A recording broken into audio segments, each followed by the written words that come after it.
ಪ್ರಾಣಿಗಳಿಗೆ ಎಷ್ಟು ಪ್ರೀತಿ ನೋಡಿ. ಮನುಷ್ಯನ ಸ್ವಲ್ಪ ಹಚ್ಕೊಂಡ್ಬಿಟ್ರೆ ಸಾಕು, ಎಷ್ಟು ಪ್ರೀತಿಯಿಂದ ಅವು ಮನುಷ್ಯನ ಹತ್ರ ಸಲಿಗೆಯಿಂದ ಇರ್ತವೆ ಅನ್ನೋದಕ್ಕೆ ನೋಡಿ ಇದೇ ಸಾಕ್ಷಿ. ಇದೊಂದು ಮೇಕೆ ಮರಿ ನೋಡಿ, ನಾವು ಯಾರು ಅಂತಲೇ ಗೊತ್ತಿರಲ್ಲ, ಆದರೂ ಕೂಡ ಎಷ್ಟು ಚೆನ್ನಾಗಿ ನಮ್ಮ ಜೊತೆ ಪ್ರೀತಿಯಿಂದ ಬಳಗ್ತಾ ಇದೆ ಅಂತ ನೋಡಿ. ಹಾಯ್ ಹಲೋ ನಮಸ್ತೆ ನನ್ನೆಲ್ಲ ಪ್ರೀತಿಯ ಯೂಟ್ಯೂಬ್ ಫ್ಯಾಮಿಲಿಗೆ welcome back to my YouTube channel. ನಾನು ನಿಮ್ಮೆಲ್ಲರ ಪ್ರೀತಿಯ ರೂಪ. ಹೇಗಿದ್ದೀರಾ ಎಲ್ಲರೂ? ಐ ಹೋಪ್ ಎಲ್ಲರೂ ಚೆನ್ನಾಗಿದ್ದೀರಾ ಅಂತ ತಿಳ್ಕೊತಾ ಇದ್ದೀನಿ. ಯಾರೆಲ್ಲ ಫಸ್ಟ್ ಟೈಮ್ ನನ್ನ ಚಾನಲನ್ನು ನೋಡ್ತಾ ಇದ್ದೀರೋ ದಯವಿಟ್ಟು ಸಬ್ಸ್ಕ್ರೈಬ್ ಮಾಡಿಕೊಂಡು ಸಪೋರ್ಟ್ ಮಾಡಿ. ನನ್ನ ವೀಡಿಯೋಸ್ ನಿಮಗೆ ಇಷ್ಟ ಆಗ್ತಿದ್ರೆ ದಯವಿಟ್ಟು ಒಂದು ಲೈಕ್ ಮಾಡಿ, ಶೇರ್ ಮಾಡಿ, ಕಮೆಂಟ್ ಕೂಡ ಮಾಡಿ. ಈಗ ಮಾವಿನ ಸೀಸನ್ ಅಲ್ವಾ, ಹಾಗಾಗಿ ನಮ್ಮದು ಒಂದು ಮಾವಿನ ಮರ ಇತ್ತು. ಮಾವಿನ ಹಣ್ಣನ್ನು ಹಣ್ಣಿಗಿಟ್ಟಿದ್ವಿ. ಸೊ ಮಾವಿನ ಹಣ್ಣು ಹಣ್ಣಾಗಿತ್ತು ಅಂತ ಹೇಳಿ ಊರಿಗೆ ಕೊಟ್ಬಿಟ್ಟು ಬರೋಣ ಅಂತ ಹೇಳಿ, ಸಂಡೇನೂ ರಜಾ ಇತ್ತಲ್ಲ ಮಗುಂಗೆ, ಹಾಗಾಗಿ ಊರ ಕಡೆ ಹೊರಟ್ವಿ. ಮಾವಿನ ಹಣ್ಣನ್ನು ತಗೊಂಡು ನಾವು ಊರ ಕಡೆ ಹೊರಟ್ವಿ. ಕಾರ್ ಸ್ವಲ್ಪ ಕೈ ಕೊಟ್ಟಿದ್ದರಿಂದ ನಾವು 2 ವೀಲರಲ್ಲಿ ಊರ ಕಡೆ ಹೊರಟ್ವಿ. ಹಾಗೆ ಹೋಗ್ತಾ ಆನ್ ದ ವೇ ಮನೇಲಿ ಮಕ್ಕಳಿರ್ತಾರಲ್ಲ, ಹಾಗಾಗಿ ಸ್ವಲ್ಪ ಬೇಕ್ರಿಯಲ್ಲಿ ಬ್ರೆಡ್ ಬಿಸ್ಕೆಟ್ ಅಂತ ಹೇಳಿ ತೊಗೊಂಡು ನಾವು ಊರಿಗೆ ಹೋಗಿ ತಲುಪಿದ್ವಿ. ಹೋಗಿದ ತಕ್ಷಣ ಮನೆಯಲ್ಲೆಲ್ಲ ಓಡಾಡಿಕೊಂಡು ಸ್ವಲ್ಪ ಹೊತ್ತು ಕುತ್ಕೊಂಡು ಕಾಫಿ ಎಲ್ಲ ಕುಡ್ಕೊಂಡು ಮಾತಾಡಿಕೊಂಡು ಆದಮೇಲೆ ಸಂಜೆ ಆಗಿತ್ತು. ನಾವು ಹೋಗೋ ಅಷ್ಟರಲ್ಲಾಗಲೇ 3:30 ಎಲ್ಲ ಆಗೋಗ್ಬಿಟ್ಟಿತ್ತು. ಸೊ ಹೋಗಿ ಒಂದು ಸ್ವಲ್ಪ ಹೊತ್ತಿಗೆ ಏನಾಯ್ತಂದರೆ ಮಳೆ ಬಂತು ಚೆನ್ನಾಗಿ.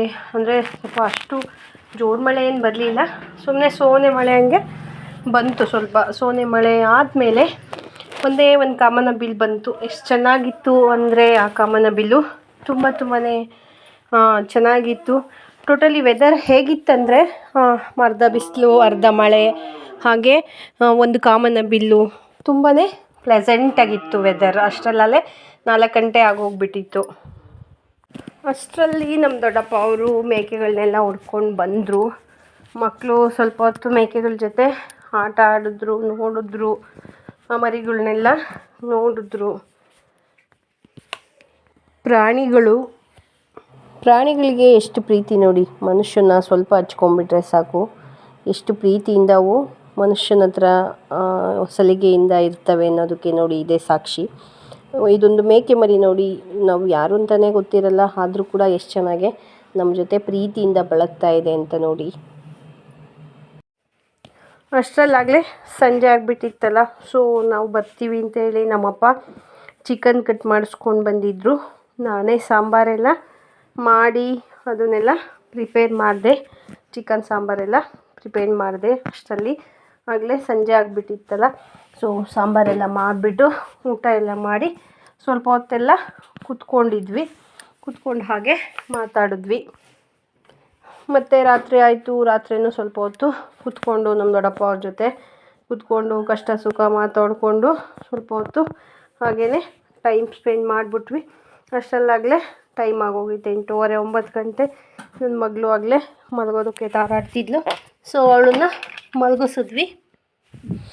ಮತ್ತು ಬೆಳಗ್ಗೆ ರಾತ್ರಿದೇ ಸಾಂಬಾರಿತ್ತಲ್ಲ, ಹಾಗಾಗಿ ನಮ್ಮಮ್ಮ ಚಪಾತಿಯನ್ನು ಮಾಡಿದ್ರು. ಚಪಾತಿ ಎಲ್ಲ ಪ್ರಿಪೇರ್ ಆದಮೇಲೆ ಸಾಂಬಾರಿತ್ತಲ್ಲ, ಹಾಗಾಗಿ ಚಪಾತಿ ಎಲ್ಲ ತಿಂದ್ಕೊಂಡು ಇನ್ನೊಂದು ಸ್ವಲ್ಪ ಹೊತ್ತು ಅಲ್ಲೇ ಇದ್ವಿ. ಅಂದರೆ ಒಂದು ಮಧ್ಯಾಹ್ನ 1-1:30ವರೆಗೂ ಅಲ್ಲೇ ಇದ್ವಿ ನಾವು. ಮತ್ತು ನನ್ನ ಮಗ ನೋಡಿ ಸೈಕಲ್ ತುಳಿಯೋ ಅಂದರೆ ಹೇಗೆ ಸೈಕಲ್ ತುಳಿತಿದ್ದಾನೆ ಅಂತ ನೋಡಿ. ಓಕೆ, ಅಷ್ಟರಲ್ಲಾಗಲೇ 1 ಗಂಟೆ 1:30 ಆಗೋಗ್ಬಿಟ್ಟಿತ್ತು. ಸೊ ನಾವು ಎಲ್ಲರಿಗೂ ಬಾಯ್ ಮಾಡಿಬಿಟ್ಟು ಅಲ್ಲಿಂದ ಹೊರಟ್ವಿ. ಅಲ್ಲಿಂದ ಹೊರಟವರು ನಾವು, ನಮ್ಮ ತಾತಗೆ ಸ್ವಲ್ಪ ಹುಷಾರಿರಲಿಲ್ಲ. ಸೊ ಜಾಸ್ತಿ ದಿನ ಆಗಿತ್ತು ನೋಡ್ಕೊಂಡ್ಬಿಟ್ಟು ಹೋಗೋಣ ಅಂತ ಹೊರಟ್ವಿ. ಆನ್ ದ ವೇ ಏನಾಯಿತು, ಮಳೆ ಸೊನೆ ಸ್ಟಾರ್ಟ್ ಆಗಿಬಿಡ್ತು. ನಾವು ಕಾರಲ್ಲಿಗೆ ಬರೋ ಅಷ್ಟರಲ್ಲಿ ಮಳೆ ಸೊನೆ ಸ್ಟಾರ್ಟ್ ಆಗಿಬಿಡ್ತು. ಸೊ ಮಳೆಯಲ್ಲಿ ಮಕ್ಕಳನ್ನ ನೆನೆಸ್ಕೊಂಡು ಹೋಗೋದು ಬೇಡ ಅಂತ ಹೇಳಿ ಅಲ್ಲೇ ಸ್ವಲ್ಪ ಇದ್ದಿದ್ದ ದೇವಸ್ಥಾನದ ಹತ್ರ ಸ್ವಲ್ಪ ಹೊತ್ತು 1/4 ಗಂಟೆ ಅಷ್ಟು ಟೈಮನ್ನು ಸ್ಪೆಂಡ್ ಮಾಡಿಬಿಟ್ಟು ಅಲ್ಲೇ ಇದ್ವಿ. ಸೊ ಮಳೆ ಸೊನೆ ಏನಾಯಿತು, ಸ್ವಲ್ಪ ಹೊತ್ತಾದಮೇಲೆ ನಿಂತೋಗ್ಬಿಡ್ತು.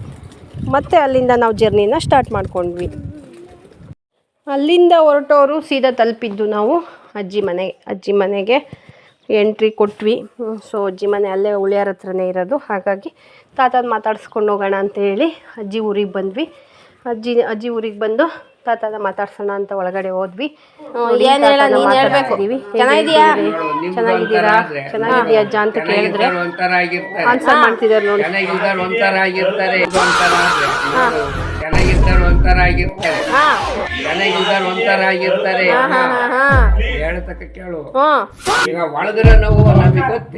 ಯಾರಿಗ್ ಗೊತ್ತು ಅಲ್ವಾ?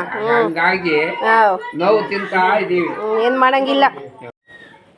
ಸೊ ಅಲ್ಲೆಲ್ಲ ಮಾತಾಡಿಸ್ಕೊಂಡು ಯಾಕೋ ನನ್ನ ಮಗಳು ಬೇರೆ ರಚ್ಚೆ ಮಾಡ್ತಿದ್ಲು. ಅಲ್ಲೂ ಕೂಡ ನಿಲ್ಲೋದಕ್ಕೆ ಬಿಡಲಿಲ್ಲ. ಸ್ವಲ್ಪ ಕಾಫಿ ಟೀನ ಕುಡ್ಕೊಂಡು ಅವ್ರನ್ನೆಲ್ಲ ಮಾತಾಡಿಸ್ಕೊಂಡು ಅಲ್ಲಿಂದ ಹೊರಟೇ ಬಿಟ್ವಿ. ಯಾಕೆಂದರೆ ಅವಳು ಸುಮ್ಮನಿರ್ತಾನೆ ಇರಲಿಲ್ಲ, ಯಾಕೋ ಭಾರಿ ರಚ್ಚೆ ಮಾಡ್ತಿದ್ಲು. ಸೊ ಅಲ್ಲಿ ಕಾಫಿ ಮಾತ್ರ ಕುಡ್ಕೊಂಡು ಅವ್ರನ್ನೆಲ್ಲ ಮಾತಾಡಿಸ್ಕೊಂಡು ಅವ್ರ ಜೊತೆ ಕೂತ್ಕೊಂಡು ಟೀ ಕಾಫಿ ಕುಡ್ಕೊಂಡು ಮತ್ತು ನಾವು ಅಲ್ಲಿಂದ ಹೊರಟಿದ್ದೆ ಊರ ಕಡೆ. ಸೊ ಹಂಗೆ ಬರಬೇಕಾದ್ರೆ ನಮ್ಮ ಮನೆಯವ್ರ ಅಕ್ಕ ಮನೆ ಇದೆ, ಅಲ್ಲೂ ಕೂಡ ಮಗಳು ಯಾಕೋ ಇರೋಕ್ಕೆ ಬಿಡಲಿಲ್ಲ, ರಚ್ಚೆ ಮಾಡ್ತಿದ್ಲು. ಸೊ ಅಲ್ಲಿಂದ ಸೀದಾ ನಾವು ಊರ ಕಡೆ ಹೊರಟ್ವಿ. ಸೊ ಊರಿಗೆ ಬಂದು ತಲುಪಿದ್ವಿ. ಇಷ್ಟು ಇವತ್ತಿನ ನನ್ನ ಒಂದು ಮಾವಿನ ಹಣ್ಣಿನ ಕತೆ ಆಗಿತ್ತು ನೋಡಿ. ಒಂದು ಮಾವಿನ ಹಣ್ಣು ಹಣ್ಣಾಗಿದೆ ಅಂತ ತಗೊಂಡೋಗಿ ಇಷ್ಟೆಲ್ಲ ಆಗೋಯ್ತು. ಸೊ ಇವತ್ತಿನ ವಿಡಿಯೋ ಇಷ್ಟು.